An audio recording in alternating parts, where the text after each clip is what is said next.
Hello, I'm Keith, and this is my dad, Kerwin. Welcome back to Father and Son, a Star Wars podcast.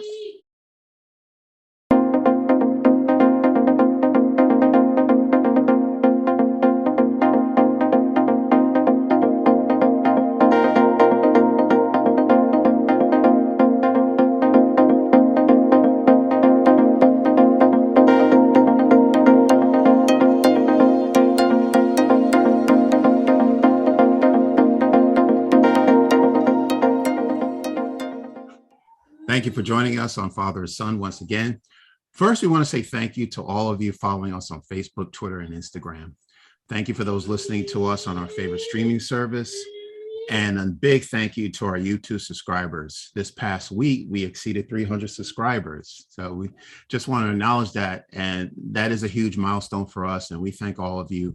It means a lot to us. So thank you again to everyone who's been following or listening to our podcast.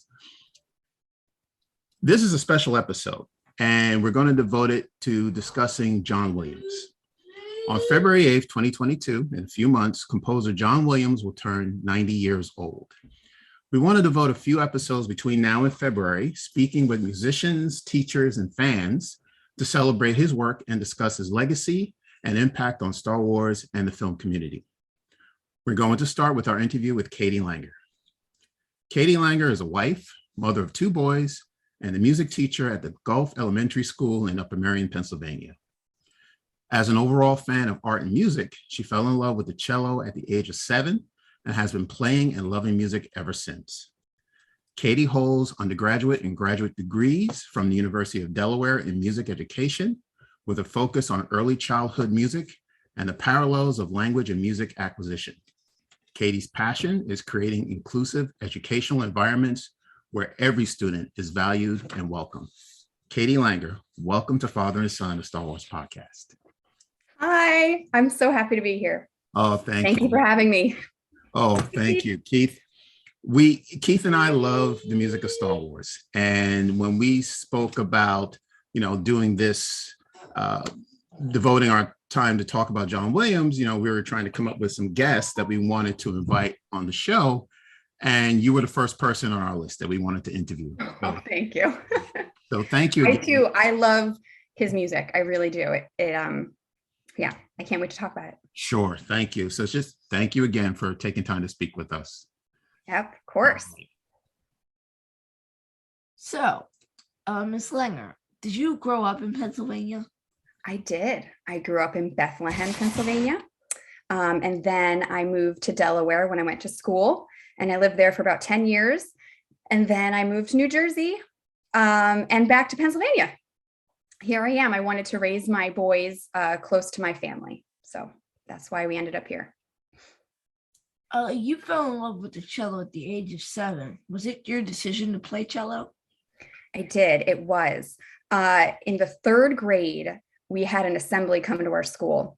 And they played all of the string instruments. And they said that the bass was the dad, the cello was the mom, the viola was the brother, and the violin was the sister. And I've always wanted to be a mom. So I said, you know what? The cello's the mommy of the string family. I'm going to pick the cello. And no one else in my school played the cello. So I wanted to be different. And I remember taking the paper home and talking to my parents about it. And then I listened to the cello, and it really resonated with me, the sound of the cello. And I've been playing ever since, and I love it. Are your parents or other family members musicians? My father played the clarinet, and my mother is a singer. I say was. She actually got in a car accident that kind of destroyed her vocal cords, so she can't really sing anymore. But when she was younger, she was a wonderful singer, and growing up in high school and college, she sang. So yeah, we appreciate music. We all love music. My older sister then, when I decided to play the cello, so I'm the middle child, my older sister played the viola, and then my younger sister decided to play the violin. So we had viola, cello, and violin all in the family. And then we kind of played together. So that was really fun. You know, my friend plays the clarinet and I play the flute. It's in Did my you play the flute? Yes. I did not know that. That's this year. Yeah. I started. Oh, that's wonderful. Oh, the flute is a beautiful sound. That's a great instrument. I think this is about the 7th or 8th week I've had it. Wonderful. Did you put the flute together yet, or are you just doing the head joint? You I did? put it together already. Awesome. We have lots of songs we play. That's great. Good for you, Keith. That's wonderful. When you were growing up, what type of music did you like listening to? When I was growing up, boy, I loved classical music. Into high school and college, I started listening to much more worship type music. That's my favorite music to listen to now is worship music. But yeah, mostly classical and kind of things you found on the radio, although I don't listen to the radio much anymore. But when I was younger, I did. Yeah, my mom played classical music. I listened to the Carmen opera a lot. Oh yeah. That's wonderful. You know, I never took to opera. I always kind of went to I know that's not opera, but more of the instrumental side of things, as opposed to like vocal music and things like that, but which is a lot of John Williams is all instrumental music, right? Yep. And one more question. When you attended music school, which composers and their work were you required to study? Oh my. So playing the cello, we had to do kind of a little bit of everything. And if you want to be a music teacher, you have to learn to play all of the instruments. So in my methods classes, I learned to play a little bit, kind of beginner level of all of the instruments. But let's see, on the cello, what were some of the big ones I played? Dvorak I played. That was one of the big ones. Yeah, you want to know something funny about music, Keith? Almost all the songs are called concerto number something by the composer. So all I remember is concerto number, and I played a lot of concertos, but I don't remember who the composers were. So sorry, that doesn't really answer your question, but no, that's fine. No, it kind of all blended together. I don't know if that's a good thing or a bad thing, but. So the majority of the time that you spent in music school, you were studying just classical music? Did you study other types So when I went to Delaware, I studied music education. So cello was kind of not at the forefront. It wasn't like I was studying a degree in performance. So I really took to the education side of it and the early childhood side. Mm-hmm. Okay. And let's talk about John Williams. You are a Star Wars fan. I believe you are a Star Wars fan. Your family follows Star Wars. How were you introduced to John Williams music? Sure. So I'm going to be honest. It wasn't, I didn't really watch much of Star Wars or know much about Star Wars until I met my husband in college. And my husband's a huge Star Wars fan.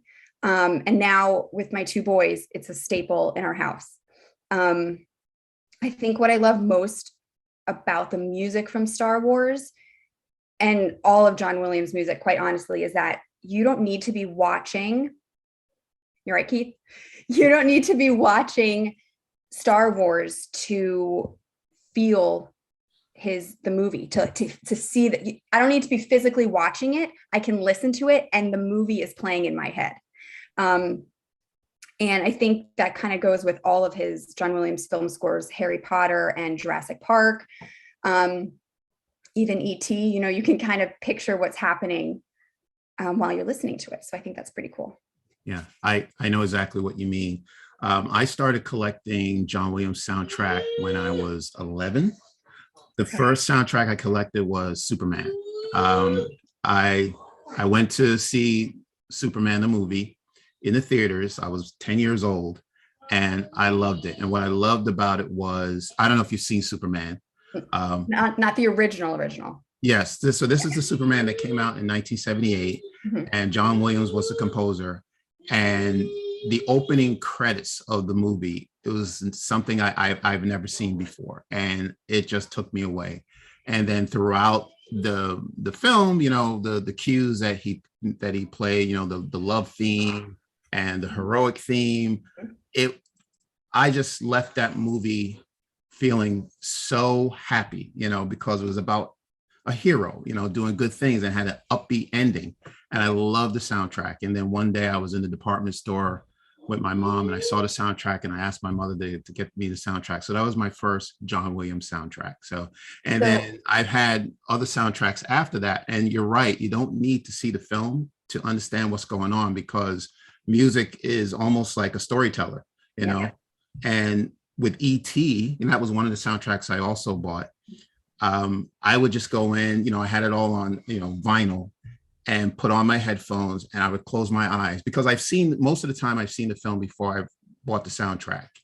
And what I would do is just put on my headphones and close my eyes, and I can just, in my visuals, I can just retell the entire film just by listening to his music. I knew exactly what was happening at that cue, when it happened, how it happened. So yeah, it's just like, it just takes you away. Yes. You're not even there at the moment. You're just involved in the music. Yeah. And Keith, have you ever heard of the term leitmotif? Sort of. So John Williams, and this is what you're talking about, Kerwin. The leitmotif is a reoccurring theme that's associated with a specific person or a specific character. The theme that's associated with an idea or with a situation, right? So like Williams establishes these themes, and you can immediately picture the character or picture the situation or idea in your head, right? So if you're, even with the most recent Star Wars movies, the leitmotifs of the Force or Princess Leia or Darth Vader can bring you back to not only those earlier moments in the film, but like you were saying, Kerwin, those earlier moments in our lives. And that isn't that the power of music? And that's what excites me so much about music, is that you don't need to know how to play it. You just need to know how to feel. And that John Williams' music makes you feel. And that's what I love so much. Exactly. Yeah. And yes, you're right. And the leitmotif, John Williams is very good with that, with giving each character its own sound, like the Yoda theme, would be Yoda's leitmotif, or a Princess Leia's theme, or the Imperial March. Exactly. Yeah, that Imperial March is just whenever you hear that, bum, bum, bum, bum, bum, bum, bum, bum, bum, Vader's coming. Exactly. Yes. Exactly. Love it. And then what he does, like, for example, The Empire Strikes Back, I was listening to a podcast years ago, and the host of the podcast actually counted the number of times the Imperial March was played in The Empire Strikes Back. And I think he came up with a number like 40 times, but it was played various ways. It was played fast, it was played slow, depending on what was happening on the screen. So you can have that same, like you said, that thread play throughout the music. You won't hear it the same way, but it's going to be heard differently. But each way is heard. It doesn't sound like I'm tired of hearing this Darth Vader theme. It's never like that, because he just has a variation of how he uses the theme, the Imperial March theme. Yep. Which is great. Fantastic. Exactly. Yes. Do you have a favorite John Williams score or concert work? I love listening to the theme from Jurassic Park. That music, like we were talking about feeling that music, I just feel like I can lay outside on the grass, look up at the sky, and just relax. I love it. It's a beautiful sound. I also am partial to, and all that little Harry Potter themes. But I think, again, my boys love Harry Potter, and it takes me back to when we read, when we read the books together, or it takes me back to that moment. So Harry Potter. John Williams wrote a really kind of comical, now the name is escaping me, a cello concerto, A Young Person's Guide to the Cello. So it's a play off of Benjamin Britten's Young Person's Guide to the Orchestra. And it starts off with just all the open strings of the cello. And it is a kind of a play on how that's how you start. And then you start learning different notes, and then you learn the harmonics. So that one is interesting, like to look at the composition, not necessarily, it doesn't like take me to a place, you know, but it's a really cool one to listen to. Okay. Yeah, I've never heard that one. I would like to get some more information on that. Yeah. Yeah. Yeah, there's some good YouTube videos on it, but it's just kind of a silly little, you know, it's recent, 2000 something, but it's recent. Yeah. When you were going to music school, were there any John Williams compositions that you needed to practice? And what were you taught to play as far as a John Williams composition? So I don't know, you might not like the answer, but none. It really wasn't, it really, you know, some of my friends who were composition majors really studied his work, and you could tell because their work kind of reflected his, but in the music ed world, that wasn't really my focus. Got it. It wasn't until I personally discovered his music that I dug deeper into it. Right. Okay. You know, if you ever look on, I'm looking at my other screen here. If you ever look on Spotify and you just type in John Williams and you start just like clicking through, he has a sound, right? He kind of has a, something that my students and I notice when we listen to him is he really loves that French horn. Do you know anyone that plays the French horn, Keith?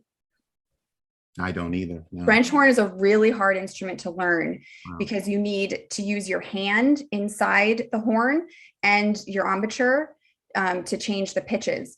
And a lot of John Williams, his themes are horn heavy.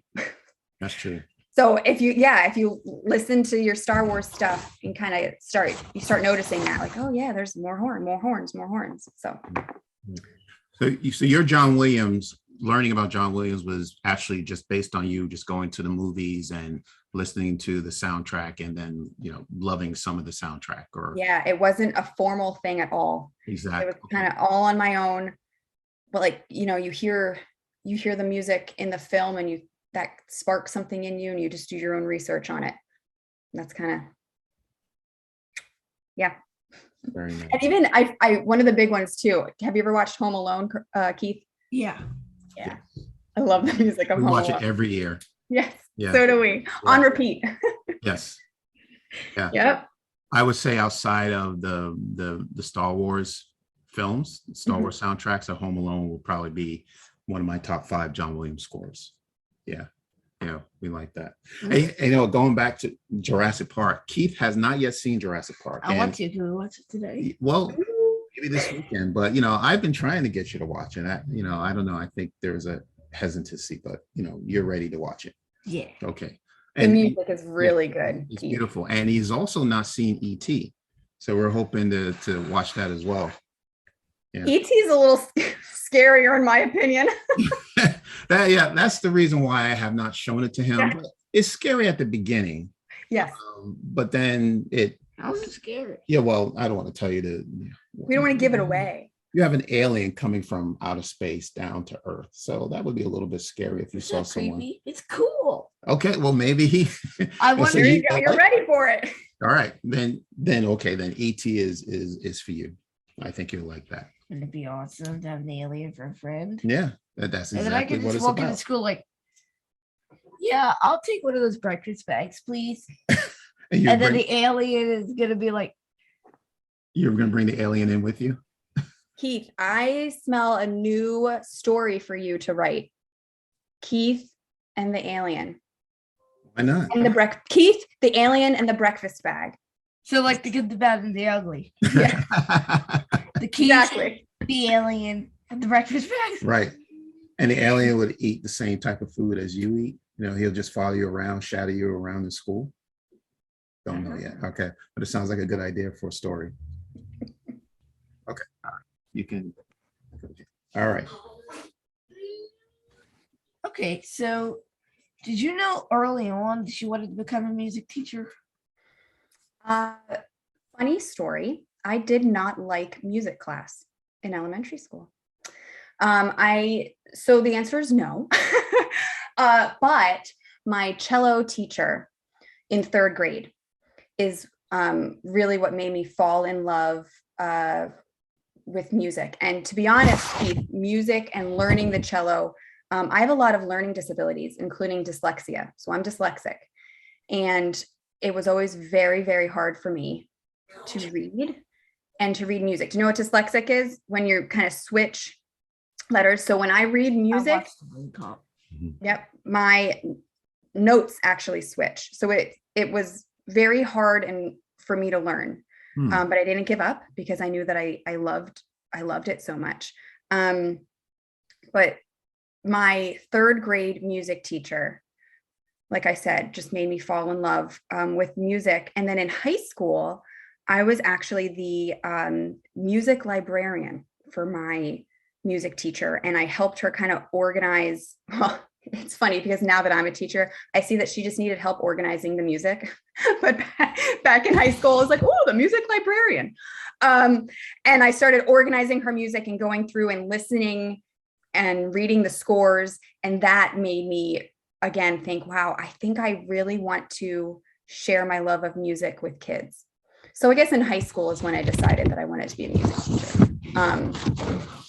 And I tell that story to my kiddos at golf that, you know, you may not like music class, but we can all, you know, because I didn't when I was in music, but we can all be respectful and as humans and and we all, it may not be the same kind of music, but music makes people feel, right?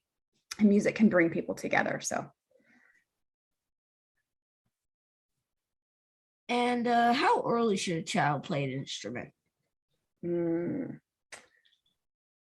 Well, I have had kiddos as early as age 4 start.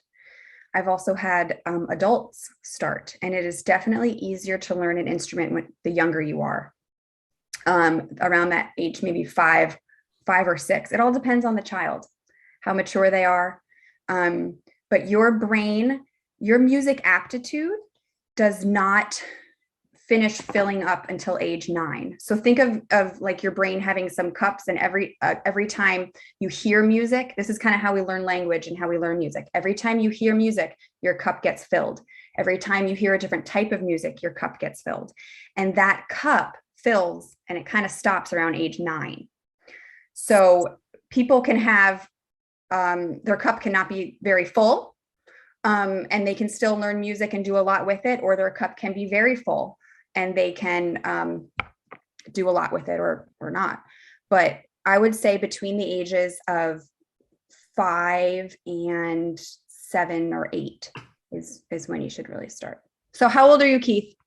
10. 10. Okay. All right. You're good. You're still in that 9 window. Woo! And it's fun, right? You like going to music. And you know what? Even I've had grown-ups start the cello or start the piano. And the only reason I say it's harder for grown-ups to start is because grown-ups don't like making mistakes. And they know what it's really supposed to sound like, and it frustrates them a lot. But kiddos are really good at learning from their mistakes. And I think that's a really good thing. So that's the only reason why it's harder for grownups. Really? Kids just love learning. Yeah, they do. Yes. Right? The music program at Gulf Elementary is inclusive to all students, including children with special needs. How does your teaching style differ working with neurotypical students versus students with special needs? Would it be odd if I said not a lot? It doesn't really change. I really feel, what was that, Keith? That's a good thing. I guess so, yeah.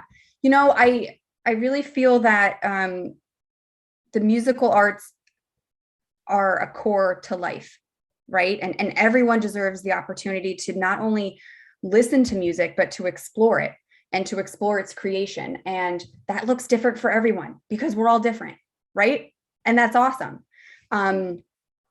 I really believe that students with disabilities, they experience joy, right? They experience love and these emotions just like everyone else. And I think it's important to, you know, not take that for granted and to give them the opportunities to feel that joy and that love. I have an adaptive music class that's separate from my regular music class so that I really can cater to their needs and get on their level and just sing and play the ukulele. I play ukulele for them. And oh, I hear that giggle in the background, Maceo. Yeah, it's really just all about joy and that feeling that anyone can feel joy, right? Yes. Anyone can feel that. So my teaching style doesn't really change. Wow. Wow, this has been beautiful. We can tell that you're very passionate with music, and it started at a very early age, and you're passing that down to others. So, teaching is a career that's very important, and we are so glad to have you in our community, and we are glad to have you with us on this podcast. So, thank you so much. It's been an honor to speak with you, Katie. Yes, thank you for having me. I cannot wait to listen to it. I've been listening and watching your YouTube videos for a while now, so it's going to be weird to see me on it. Oh, well, this has been a treat. Thank you. This is an honor. Thank you again. Okay. So where can people find you on social media? Sure. So I have a Twitter handle. It's called @Mrs. Langer's Music. And I post daily about the things happening at the Gulf Elementary School in our music room. So you can find me there. Thank you. Thank you again. All right. Where can people find us, Keith? Apple Podcasts, Google Podcasts, Spotify, Stitcher, Radio Public, Amazon Music, Audible. Did I say? I think I said Spotify. Mm-hmm. So yeah, or wherever you get your podcasts. Right. We are actually now on Odyssey, apparently. Nice. Okay. All right. We're everywhere. We can be found everywhere. Okay. And again, don't forget to subscribe. You go. Yes. You can't escape it. Can't escape. Once again, we are on YouTube. Please subscribe to our YouTube channel. This is very important to us. Again, talking about the music of Star Wars and celebrating John Williams. So there will be other episodes that we're going to put together between now and February. Katie, once again, thank you for being our first guest on this special edition of Father and Son of Star Wars podcast. Thank you so much. Okay. All right. It looks like we got a guest coming on. Yeah, bye-bye. All right. Do you want to say Do I see my Maceo? bye-bye? You see him? Yeah, are you? Okay. All right. Listen, right here. Stand right here and say bye-bye, Mrs. Langer. Say bye-bye, Mrs. Langer. Okay. All right. So take care, everyone, and we will see you again. Bye.